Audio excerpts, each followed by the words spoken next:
নমস্কাৰ, আপোনালোকক স্বাগতম জনাইছোঁ মোৰ ইউটিউব চেনেললৈ। আজি আপোনালোকলৈ লৈ আহিছোঁ কাৱৈ মাছ আৰু তিলৰে বনোৱা এবিধ অসমীয়া থলুৱা খাদ্য। ইয়াৰ কাৰণে লাগিব আমাক তিল আৰু লগতে লাগিব অন্য কিছুমান সামগ্ৰী যেনে পিঁয়াজ, আদা, জিৰা, জালুক, কেইটামান জলকীয়া আৰু কেইফুটামান নহৰু। লগতে তিলখিনি আমি 20-30 মিনিটমান আগতেই ভিজাই থ'ব লাগিব, তেতিয়া কোমল হয় আৰু পিচিবলৈ অতি সহজ হৈ পৰে।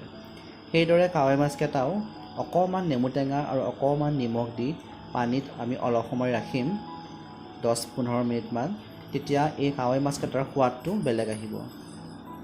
এতিয়া সেই মাছকেইটাত নিমখ আৰু হালধি দি ধুনীয়াকৈ আমি সানি ল'ম বা মেৰিনেট কৰি ল'ম, তেতিয়া সেই মাছকেইটাৰ সোৱাদটো অতি সুন্দৰ হৈ উঠিব।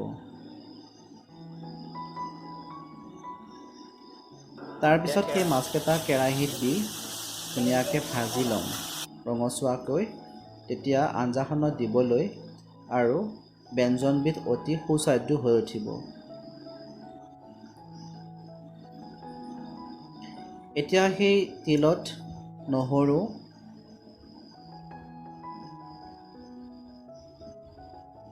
জিৰা, জালুক,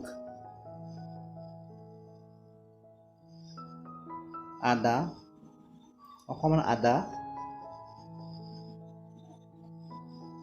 জলকীয়া, পিঁয়াজ আটাইখিনি সামগ্ৰী দি তিলখিনি ধুনীয়াকৈ গুড়ি কৰি ল'ম। পেষ্টটো এই আটাইখিনি দি বনোৱাৰ পিছত আমি ভাজি থোৱা মাছকেইটাৰ সৈতে বনাবলৈ সাজু হ'ম। এইদৰে কাৱৈ মাছকেইটা ভজাৰ পিছত আমি পেষ্টখিনি এই ধৰণে সুন্দৰকৈ উলিয়াই ল'ম। এতিয়া সেই মাছ ভজা কেৰাহীতে আৰু অকণমান তেল দি আমি পেষ্টখিনিৰ সৈতে মাছখিনি দি বনাম। এটা তেজপাত দিলোঁ, অকণমান পাঁচফোৰণ দিলোঁ, কেঁচা জলকীয়া এটা আৰু পিঁয়াজ। এই আটাইখিনি সামগ্ৰী দি আমি সুন্দৰকৈ ভাজি ল'ম। পিঁয়াজখিনিৰ কেঁচা গোন্ধটো নোযোৱালৈকে ভাজি থাকিব লাগিব আৰু ৰঙচুৱাকৈ সুন্দৰভাৱে আমি ভাজি ল'ম। এইদৰে পিঁয়াজখিনি ৰঙচুৱা হোৱাৰ পিছত অকণমান হালধি দিম আৰু হালধি দি অলপ সময় ভজাৰ পিছত আমাৰ সেই তিলৰ পেষ্টখিনি ঢালি দিম। এতিয়া সেই তিলৰ পেষ্টখিনি সুন্দৰকৈ পিঁয়াজৰ সৈতে ভাজি ল'ম। এনেধৰণে ভাজিম যে তিলৰ যিটো তেল হয় সেই তেলটো ধুনীয়াকৈ ওলাই আহিব আৰু সুগন্ধিটোৱে আপোনাক জনাব যে পেষ্টখিনি সুন্দৰকৈ ভজা হৈ গৈছে বুলি। এতিয়া জোখ অনুযায়ী আমি নিমখ দিম